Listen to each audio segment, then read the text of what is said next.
So many years ago, I remember hearing this story about the late great Zen master Suzuki Roshi, where a student raised his hand after a talk and he asked him, Master, I just don't understand.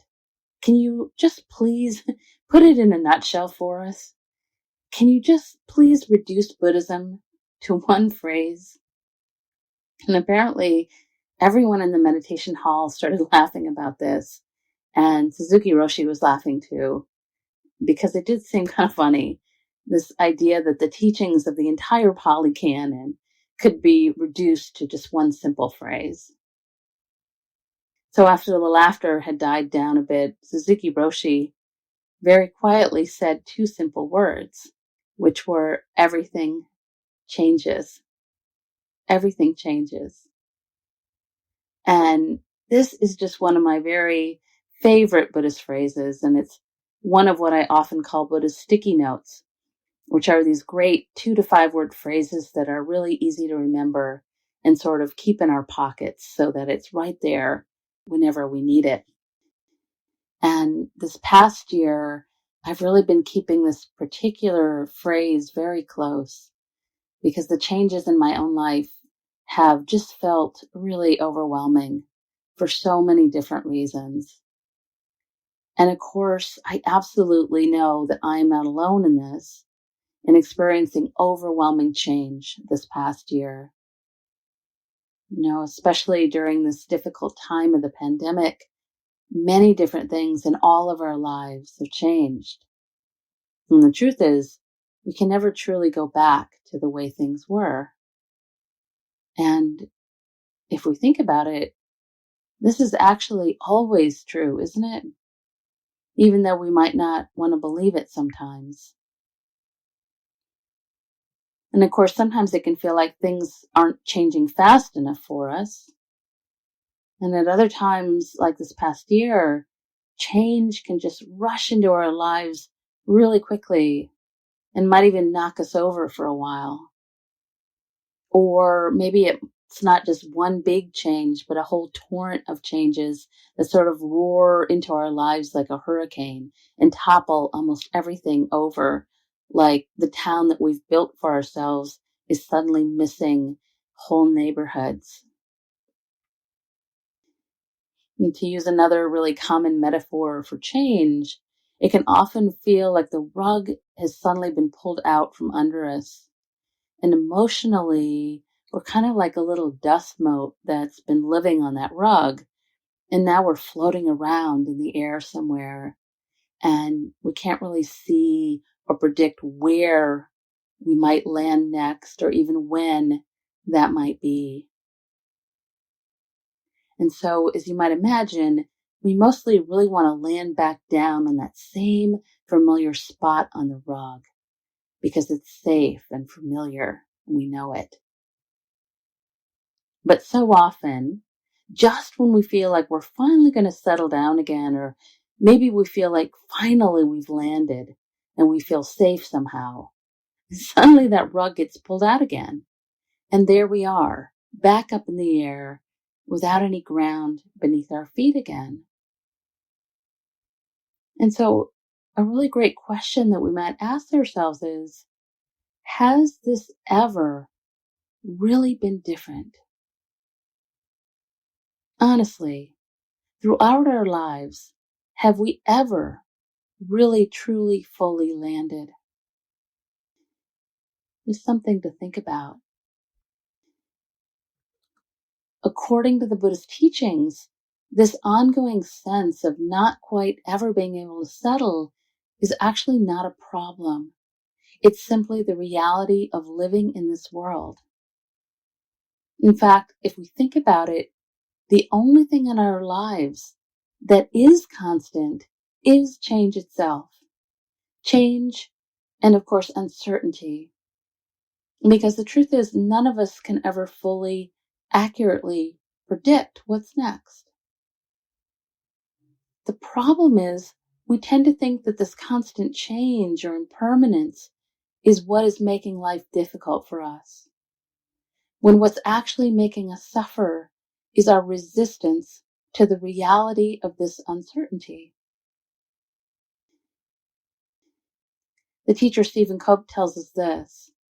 He says, through practice, I've come to see that the deepest source of my misery is not wanting things to be the way they are, not wanting myself to be the way I am, not wanting the world to be the way it is, not wanting others to be the way they are.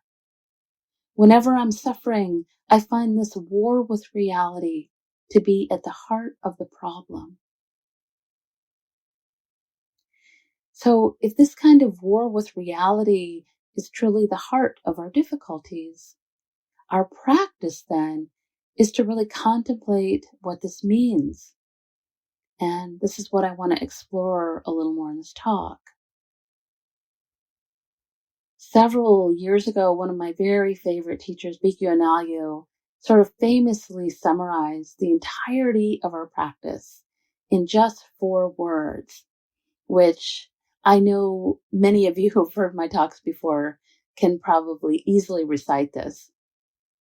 In fact, I use this phrase so often, I now have a number of t-shirts and coffee mugs and even bumper stickers that students have made for me over the years with this particular phrase on it. But I love it. It's just 4 simple words, which are keep calmly knowing change. Keep calmly knowing change. And I love it for many reasons, but one of the main ones is that it's short. So we can kind of use it as a kind of mantra for ourselves to remind us about how we are being asked to train. And to remember that essentially, this is how we can discover more joy and more freedom and ease of being in our lives. By very consciously using our practice, again, to keep calmly knowing change. In the teachings, the main way that the Buddha asks us to do this is by using our practice to contemplate and understand and really get to know very intimately what he called the 3 characteristics of life. And the first of these is called Anicha, which is exactly what Suzuki Roshi was pointing to. The truth that everything is constantly changing or impermanent. The second of these characteristics is anatta, or sometimes called no self, which is the truth that we ourselves are also constantly changing, that there is no solid, permanent, never-changing self or identity that we can point to or grasp onto, something that's lasting. And finally, the third characteristic of life is that there's dukkha, which is often described as a sense of dissatisfaction or suffering, which is a lack of satisfaction, which arises in large part because of our inability to accept those first 2 characteristics. My very favorite Buddhist nun, Pema Chodron, talks about the 3 characteristics this way. She says, our discomfort arises from all our efforts to put ground under our feet, to realize our dream of constant okayness. And I just love that, because if we're honest, isn't that what we all really want? Constant okayness? Or maybe how we think somehow life is supposed to be? If we truly investigate our underlying beliefs, we might recognize that we tend to want everything to be mostly constantly okay, or maybe permanent, everlasting, reliable.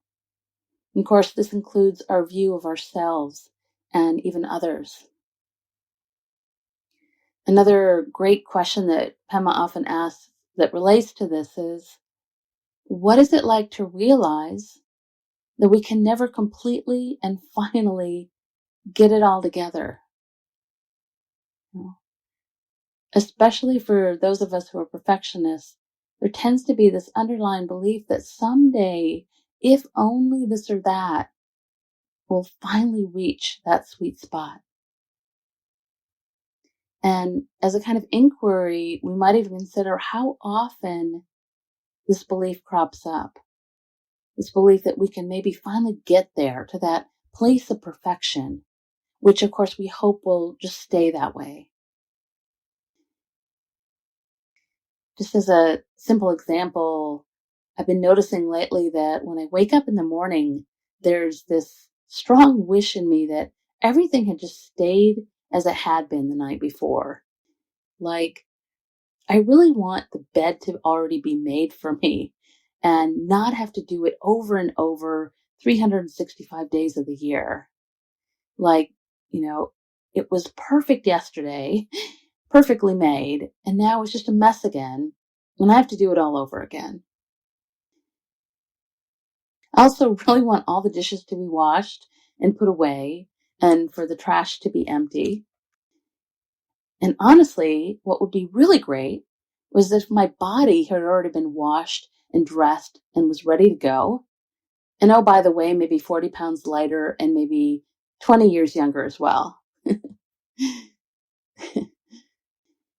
So I've also been noticing this spring that I've been having a completely unrealistic desire for all of the plants in my yard to be fully formed already. I really wish that everything was just in full glorious bloom right now, and that it would, of course, just stay that way for the entire year. So as you might imagine, I've also noticed that I've been feeling impatient about the plants as well. Like, I really don't want to wait for them to grow and to bloom. So much so that I've actually found myself talking to the new seedlings and saying things like, come on now, let's go. Like, hurry up already. And I need to confess that one morning a couple weeks ago, I actually found myself trying to pry off the seed casing of a moonflower plant instead of just letting it fall off naturally. And when I recognized what I was doing, I actually laughed out loud because I realized that I've been quite literally trying to control Mother Nature. So, in a very real way, I have been waging war with the reality of what is. And so, of course, what I've also been noticing is a real sense of frustration or dukkha, dissatisfaction. And what I've been slowly coming to understand is that because everything has felt so out of control in my life this past year, I've been sensing a real need to just pin everything down, to have everything in its place so that it will feel somehow more familiar and safe and be somewhere that I can land. And throughout this time, it's been incredibly helpful for me to remember the most important aspect of our practice, which is to offer myself compassion, karuna, and to remember that reaching for that sense of constant okayness is simply our human tendency. As Pema said, we all tend to want ground under our feet. So it's okay. It's completely understandable. And again, I've also needed to remember that as the teachings show us, whenever we try to control that which is inherently impermanent and uncertain, it only tends to cause us more suffering. So one of the main ways that we're asked to practice is to really start to notice how many things in our lives that we're trying to control and how this desire for control affects us. So we might start by noticing what people, places, things, situations, or even beliefs that we tend to mostly want to stay the same. So, for instance, we might consider, if one of these things changed somehow, I might feel a sense of being out of control. I'll repeat that. If one of these things changed somehow, I might feel a sense of being out of control. As you might imagine, this mostly includes those things we like or love. So, for example, we all tend to want our loved ones not to change so much. We really don't want them to age or get sick or leave us. And I also suspect that most of us might also want our jobs and our homes and our different communities to stay mostly the same. We might also notice that we tend to get nervous about change when it comes to whatever feels safe and comfortable to us. All of those things that feel familiar to us. And I often like to remember that the word familiar is related to the words family, friendly, which points to this idea that when we think we know something, it becomes much less frightening. And so again, this often includes our loved ones, our homes, jobs, communities. We think we know these things. And this is also true of our sense of self, or maybe even an old negative belief about ourselves. It's familiar. This might even be an old acquaintance or friend, job situation that maybe isn't right for us anymore. But we tend to hang on or continue to an old identity or an old belief, or even a person, because it feels safer to us. It's that better the devil you know than the devil you don't kind of thinking. What we tend to not like is new, different, strange, right? New is a stranger. And we tend to not like uncertainty, even if this means seeing ourselves as new. Except, again, the reality is that we ourselves are truly never the same. And nor is anyone else or anything in this world, ever. Even though very often it just feels this way. In the teachings, the metaphor that's most often used for life itself is that of a river. Because even though it's actually a successive series of different moments joined together, it can so often give the impression of one continuous flow. So the idea is that even though it might look the same sometimes, the river of yesterday is never the same as the river of today. And the river of this moment is never going to be the same as the river of the next moment. And as much as we might try, again, the truth is that none of us can stop this flow. It's simply what we live in. And it's also who we truly are.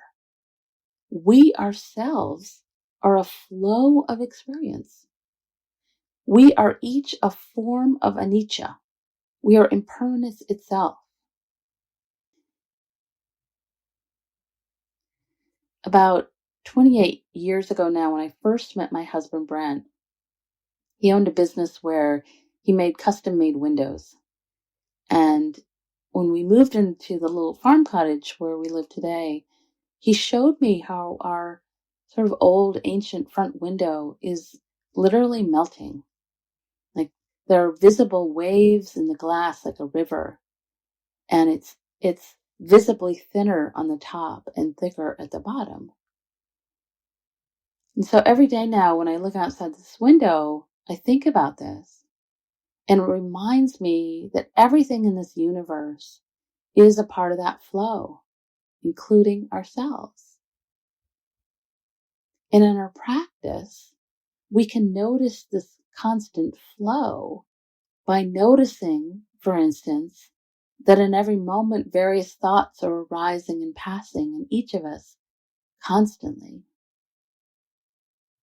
We might notice that even our emotional states keep changing from minute to minute, right?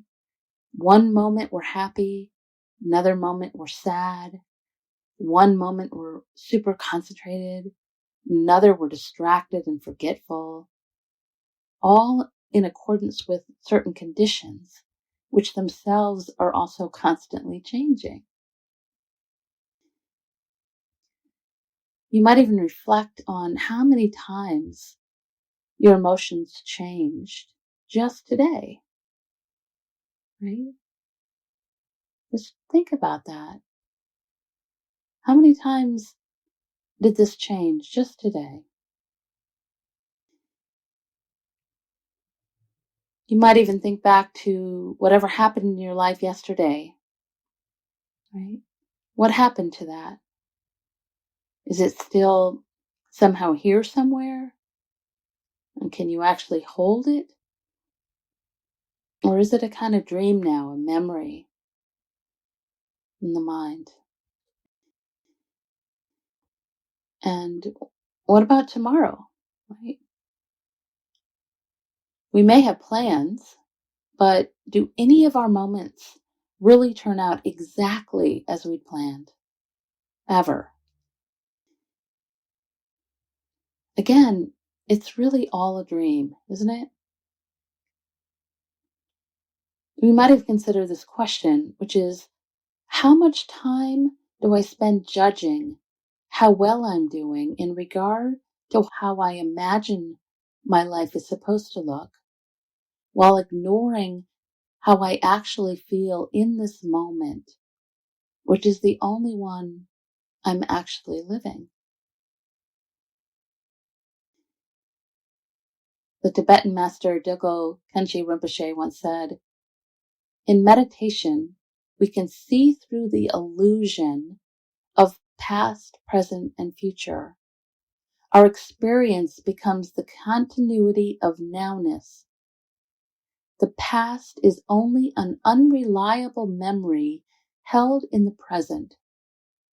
The future is only a projection of our present conceptions.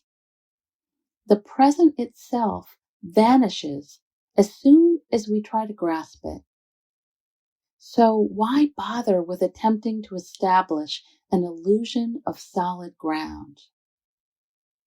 Why bother attempting to establish an illusion of solid ground?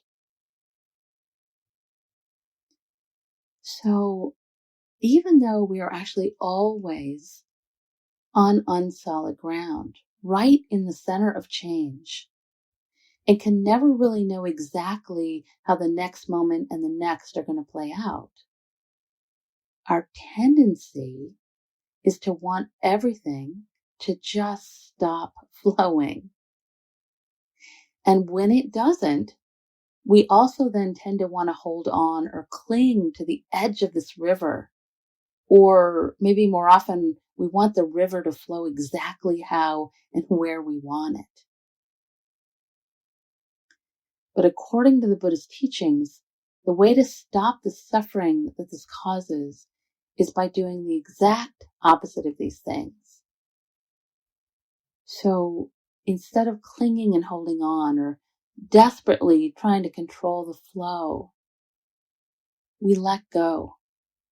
We surrender into the flow of it. As the poet John O'Donohue writes, I would love to live like a river flows, carried by the surprise of its own unfolding. This is how we're asked to train and practice. And again, this kind of surrender to impermanence is the whole of the Buddhist training. We train ourselves to study and really get to know impermanence and to be constantly aware of this flow so that we can remain calm in the midst of change and so that we become wiser about how we respond rather than constantly reacting or struggling or fighting against change. The philosopher Pierre Ferrucci tells us we give up, and by some benevolent paradox, that very attitude releases the solution. Some form of understanding often follows self-surrender. It's a process we see in artistic creation, in prayer, in scientific reflection, in meditation. So again, in essence, what the Buddha is offering us is a kind of paradox, which is this idea that if we can actually take a long, deep look at impermanence, if we can actually invite it and become friendly with it, not in an intellectual way, but a very experiential one, it does not lead to suffering at all, but in fact to great joy. As all of the great teachers tell us, surrendering to impermanence is like the master key to open any door that we wish. It's so important, in fact, that the Buddha's last dying words were said to have been, "All conditioned things are impermanent. Strive on with diligence." His last words, "All conditioned things are impermanent. Strive on with diligence." The Zen master Thich Nhat Hanh says we should learn to say, "Long live impermanence," since thanks to impermanence, we can change suffering into joy. This surrender is sometimes called the Mahasukha, or the great happiness. And again, as all the great masters tell us, the only sweet spot ever really is right now. It's this moment, the one we're actually living. Many years ago, I remember hearing a story about the Dalai Lama who was being interviewed by a reporter about his life. And the reporter asked him, "Venerable Sir, what do you think was the very best moment of your life?" And the Dalai Lama thought about this for a moment. And he said with a smile, I think now.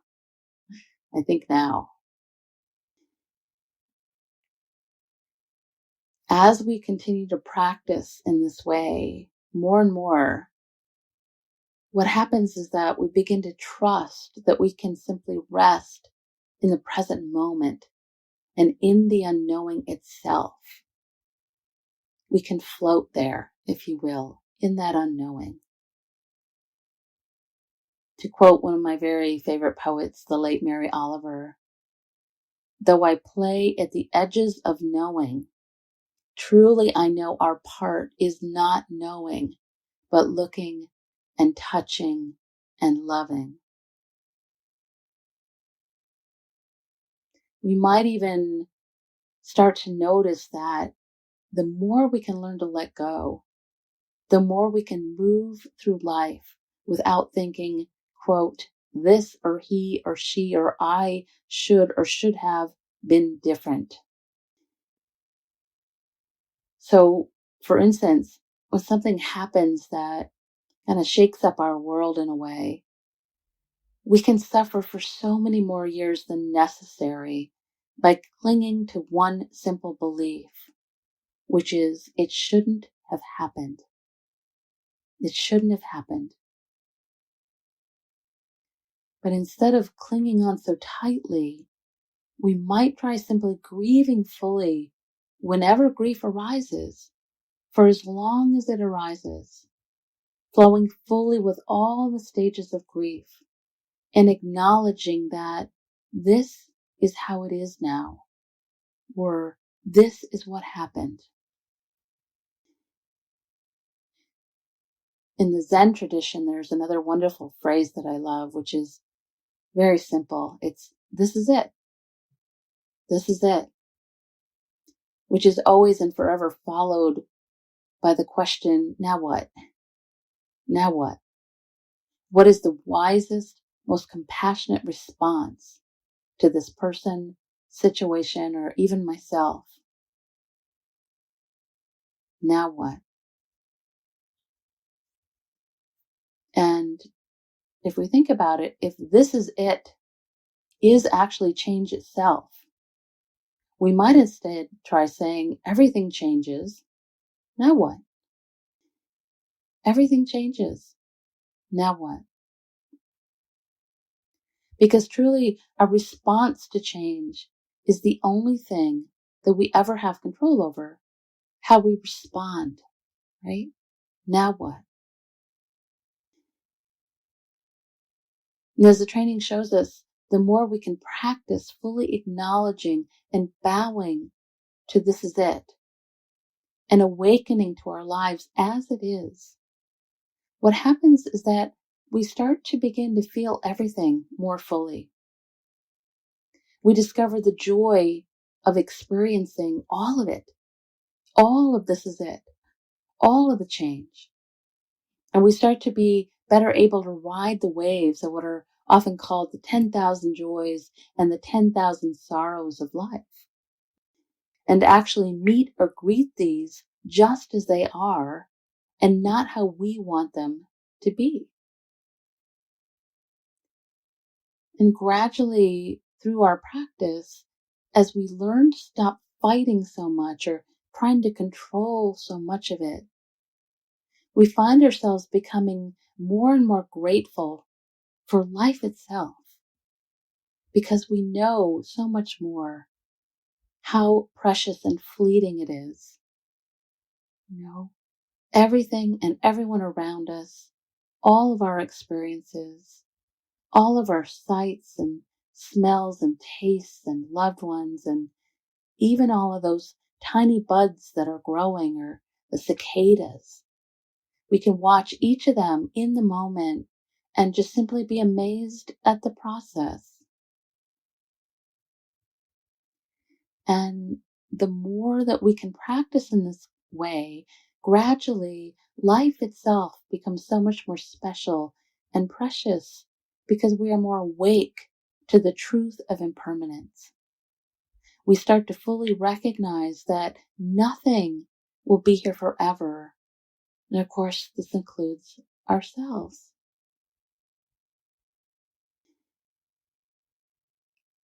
Along with this, we might also remember that every day, truly, everything is completely new, including ourselves and everyone we know, everything. And as a kind of ongoing practice, then each morning when we wake up, we might ask ourselves, how can I see myself as new today? How might I see myself as new today? Or how could I see my life as new? Or even, how could I see my beliefs as new? How could I see my beliefs as new? And before I finish and offer a meditation on impermanence, I'd like to invite you to listen to how Pema Chodron describes what happens when we finally let go and allow ourselves to rest in impermanence itself. She says, when you have this kind of genuine connection with yourself and the world, you may begin to encounter wakefulness. You suddenly feel as if you're in a vast, wide open space with unlimited breathing room. It's as if you've stepped out of a small, dark, stuffy tent and found yourself standing at the rim of the Grand Canyon. This is the place of just being. It's not an otherworldly, ethereal place. You haven't transcended the ordinary details of your life. Quite the opposite. You've finally contacted them 100%, and they've become a doorway to what is called sacred world. Sacred not in the sense of religious or holy, but in the sense of precious, rare, feeling fundamentally genuine and good.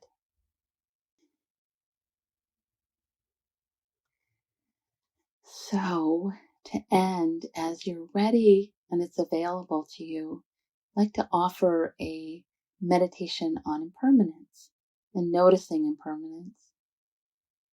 So if you're seated in your chair somewhere, you might want to start to settle the body, noticing the breath. And if you're traveling or walking, you might start to sense your sit bones or your feet if you're walking,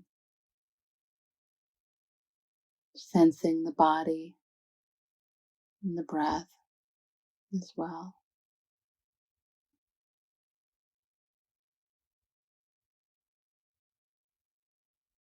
You might begin by just taking a nice deep breath in, filling the body, and a slow exhale, letting go, letting everything kind of settle a little.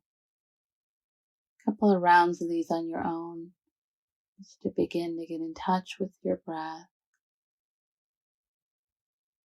noticing the inhale and the exhale. And then each exhale, you might begin to relax the body and settle even more.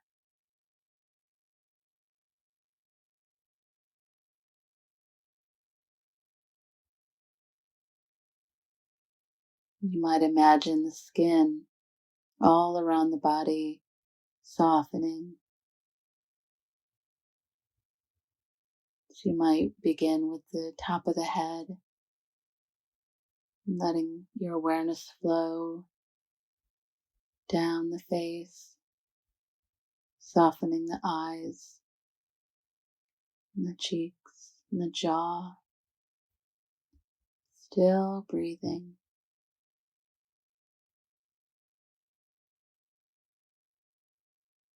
You might notice the neck and shoulders, allowing the shoulders to drop.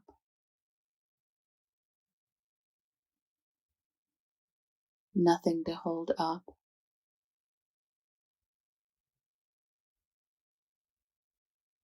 You might notice the tummy area. See if you can soften here a bit, the tummy. Sometimes it can be helpful to place a hand on the tummy.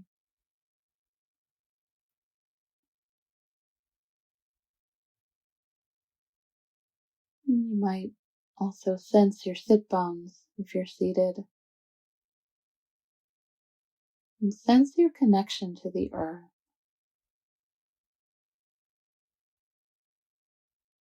If you're walking, you might sense the bottom of your feet, also noticing your connection to the earth.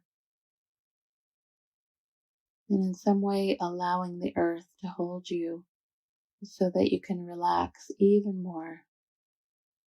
You feel supported and connected to the earth. Letting go.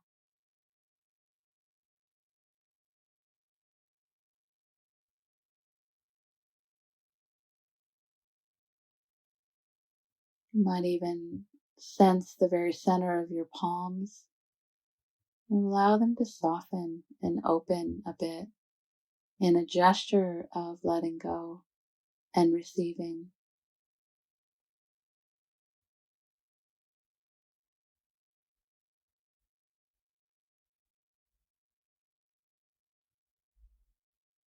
And then you might start to let go of control of the breath a bit and see if you can allow the body to simply receive the inhale and let go on the exhale.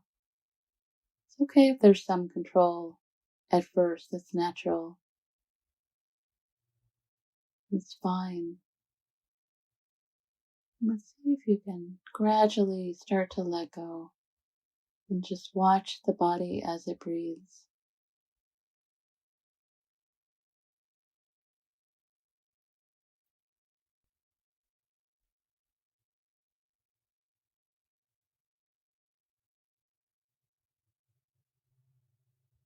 So right here you can notice the breath itself is constantly changing. In every moment, receiving a new moment and letting go. Each breath in, receiving. Each breath out, letting go. Just spend a minute or so just noticing this flow of the breath.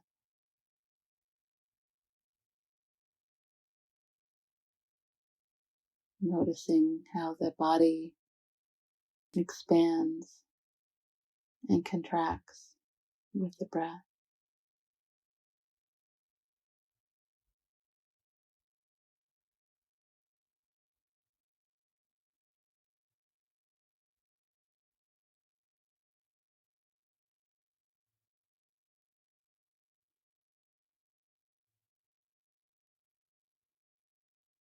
You might now start to become aware of sound around you.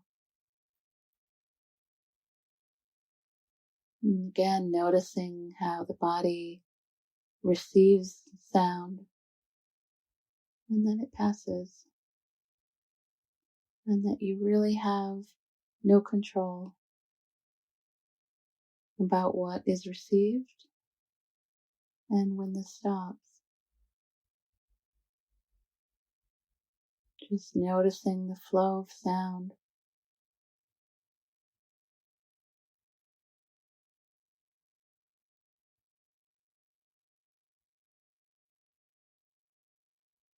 Still aware of breathing.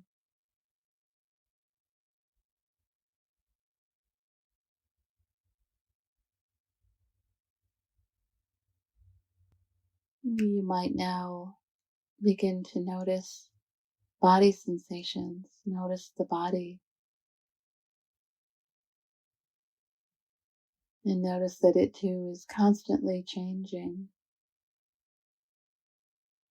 moving, alive. So there's areas of warmth, coolness, tingling, maybe achiness, tiredness, tightness, relaxed areas. Noticing if this changes as you're aware of the body.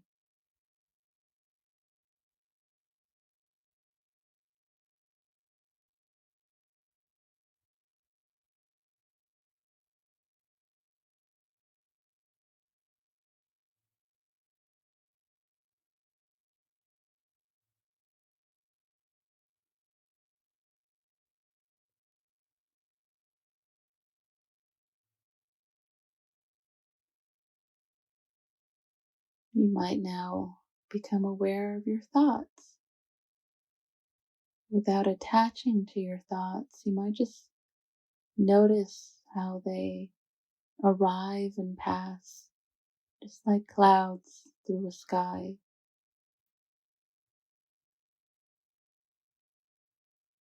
Constantly changing. No need to push the thoughts away, follow them. Just see if you can notice the thoughts as they arise and pass, returning back to the body, the breath, this moment.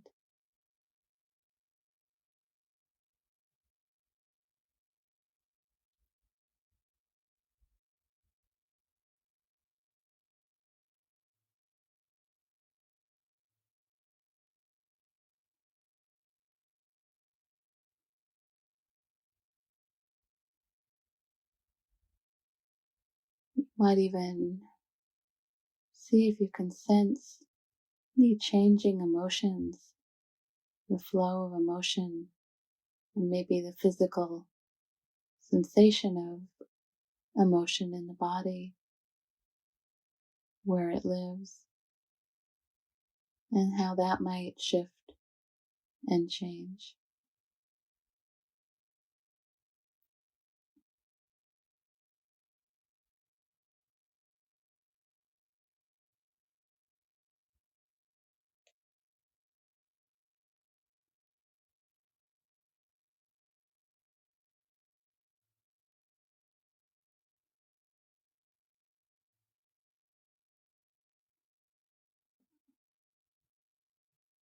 And finally, I'd like to invite you to see if you can simply rest in awareness itself. Would it be possible for you to just simply be aware of all of these changes that are flowing through, and keep calmly knowing change? Keep calmly knowing change.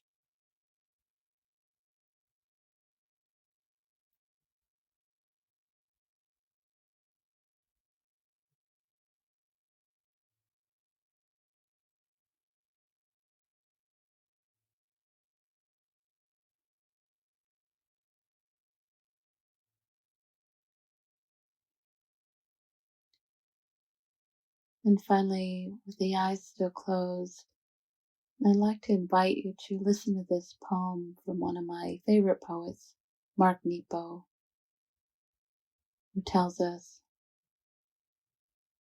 "I've been watching stars rely on the darkness they resist, and fish struggle with and against the current, and hawks glide faster when their wings don't move.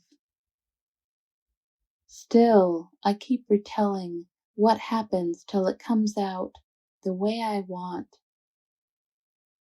We try so hard to be the main character when it is our point of view that keeps us from the truth. The sun has its story that no curtain can stop. It's true. The only way beyond the self is through it. The only way to listen to what can never be said is to quiet our need to steer the plot.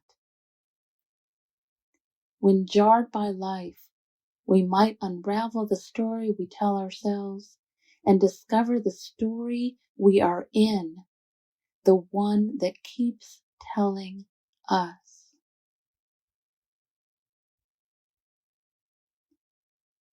Namaste and blessings.